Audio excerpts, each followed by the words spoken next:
welcome to this episode of Techspin. Today I'll be talking about two Google products, the FCC, consoles, why we're better than anyone else, and some other fun stuff. So in today's episode, our first topic is the FCC. Now, from what you may have seen on Family Guy, the FCC don't seem to be that great corporation, but this time they're doing real good. So the FCC wants to build gigabit internet, so effectively Google Fiber level internet, in all 50 states by 2015. Now this is great for the US, as it means that gigabit internet will be readily available for anyone who can afford it. Of course it will be more expensive. Google Fiber obviously is at the same price as, for example, Time Warner and AT&T's best deal. So you're getting 10 times the speed for the same price. But obviously Google Fiber is very limited, and it's almost, and in fact actually isn't really commercially economically viable yet. Google will need some other funding from the government, which is unlikely because the government seems to be against innovation here. And they didn't mind when AT&T and Verizon went and spent the billions on bonuses for themselves that they got from the Telecommunications Act. But never mind, let's forget that. So obviously, I don't know if you can see this, but I'll either do my usual Camtasia trick, or I'll just leave a link to the article. But either way, basically the FCC wants gigabit internet in all 50 states by 2015, and that would definitely have a knock-on effect for other places like Britain, where BT might copy or follow suit at least, and especially because Virgin Media has just been taken over by an American company. I can't remember the name off the top of my head, but you can let me know in the comments if you know. I know Sunny knows it, but whatever. So hopefully they'll maybe catch on to the trend, and we'll definitely see at least some increases in speed, especially in lower speeded areas like here, where we get 2.7 megabits a second or 300 kilobytes a second at best. Come on, BT! So with the new launch of the PS4 and the up and coming launch of this Xbox 720 or whatever it's actually going to be called, we're seeing a lot of big advances in actual performance, hardware performance on the consoles. Now, what do you think of that? Personally, I think it's good that they've upgraded, and especially because both systems are looking to be 8 cores, that could mean that if there's 8 cores there, games developers might actually think to develop for 8 cores, meaning that especially AMD CPUs with 8 cores, and obviously all the 6 cores and the quad cores on Intel's side, may benefit from that multi-threaded console development. Now the PS4 developers are getting direct hardware level access to the hardware. Now compared to PC, where we have to go through, developers will have to go through DirectX 11 or DirectX 10 or DirectX 9 APIs, generally speaking. Being able to have access straight away to the hardware means that the the game can pull more out of the system than what a general DirectX 11 or maybe the next iteration of DirectX, don't know when we'll see that, but when it does come out, what that will have. Now obviously the hardware spec is around about what a mid-ranged PC will be, except the hardware spec that they're going for is around a 7850 in graphics, and obviously an 8 core but lower clocked, so it's probably equivalent to maybe the FX 4300 or the 40, whatever the 4 core FX power driver is.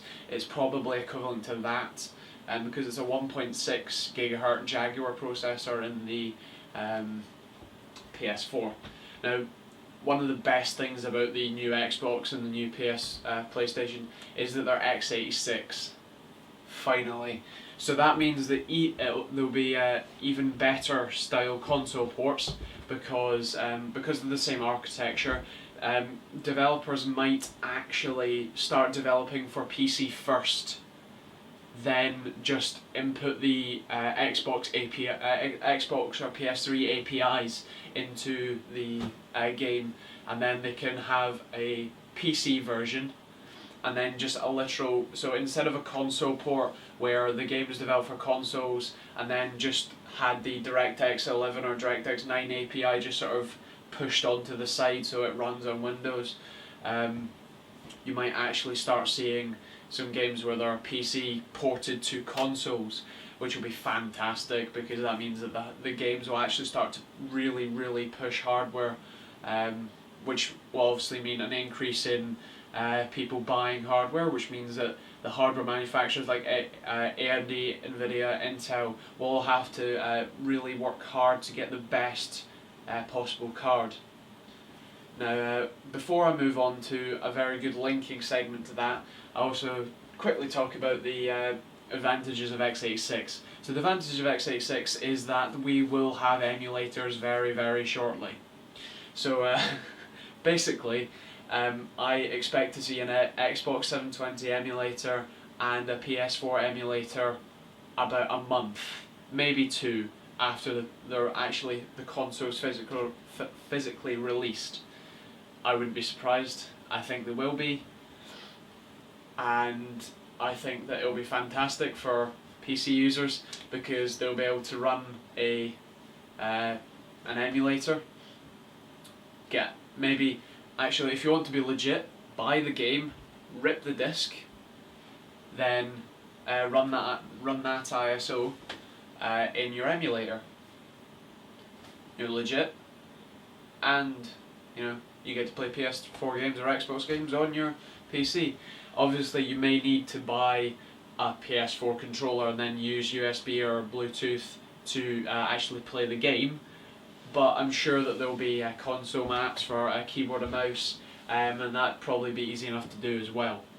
So yeah, it's definitely looking good for PC gamers, right?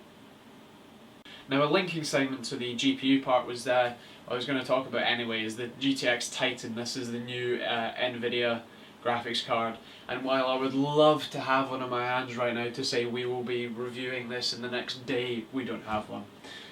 Not really surprising since we only have under 2,000 subscribers and hopefully 100,000 views. Again, I'll talk about that later.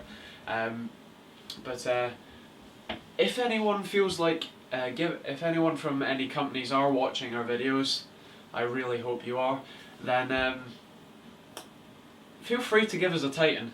I mean, we will send us an email. The link is email is always in the description, and just send us an email, and we'll gladly provide you with our address. And yeah, even if you loan us a Titan, that's fine too.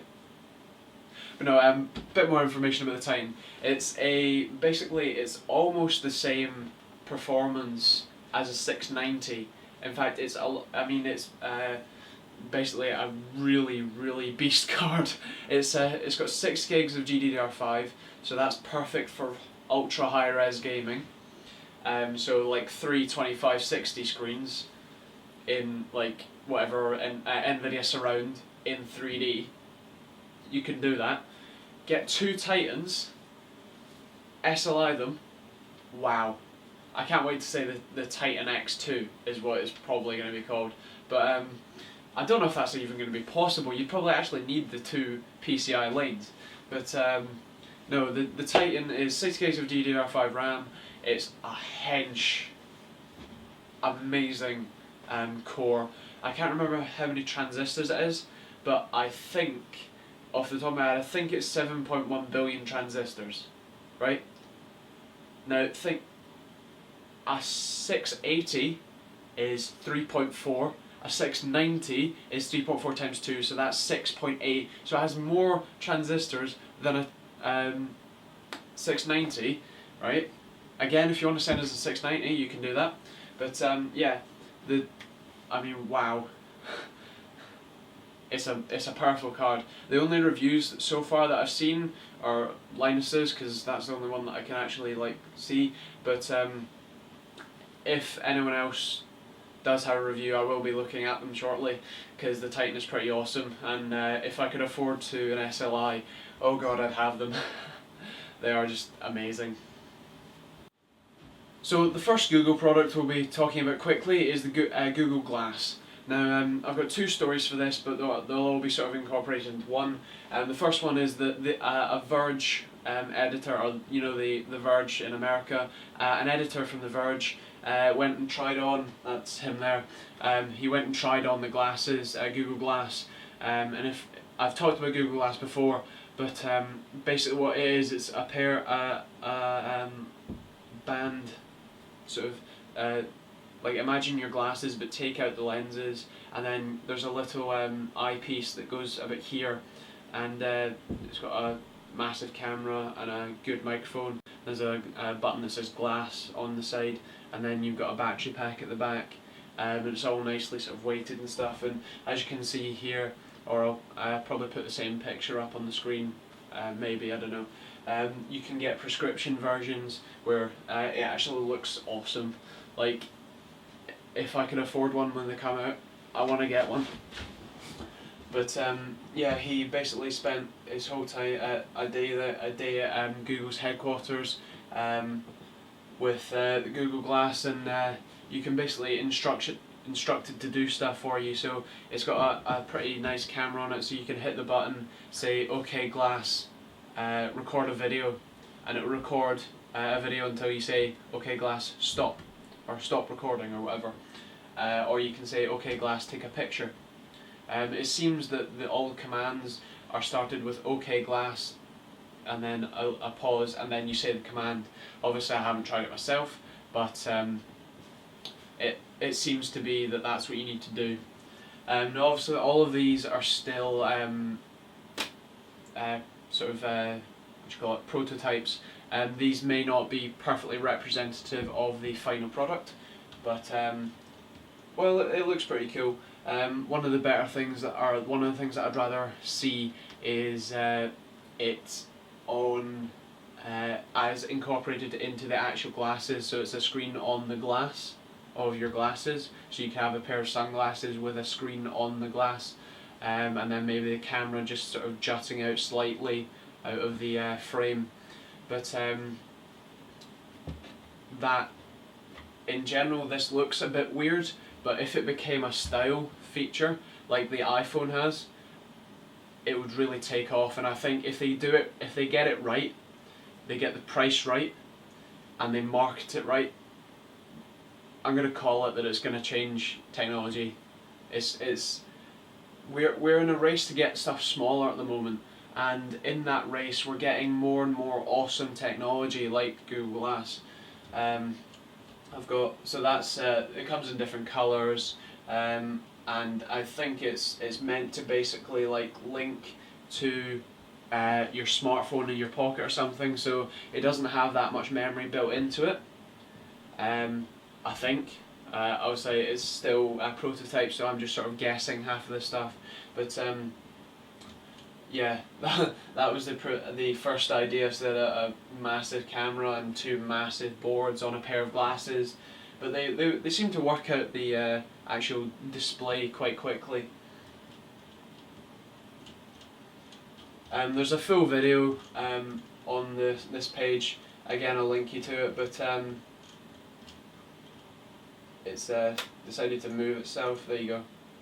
So that's the button, but yeah, no, it's a really cool piece of tech, and just to let you know, it's confirmed by the end of 2013 it will be out, and it's going to cost under $1,500, so it's probably going to come out at around £1,000, but I'm not sure, obviously that's still speculation, but again I'll put the links to the articles in the description. And yeah, this is roughly what it's meant to look like, but obviously once you try it you'll see what it is. So as of filming, the only videos we have up right now are the newest video that I have up right now is the PS4 video. Now there will be a lot more videos. I'm uploading the Windows 8 how to make it bearable guide. Now, if you watch the first video, all 11,000 of you who watched the first video, please take a look at the second video. It basically just I explain effectively just classic start. That is the best thing ever. Right now on this on my LAN rig here, the APU, I'm running Windows 8, and basically the classic start is just the original start screen, but it's actually better than the other start screen, but I still wouldn't move to Windows 8 on my main rig.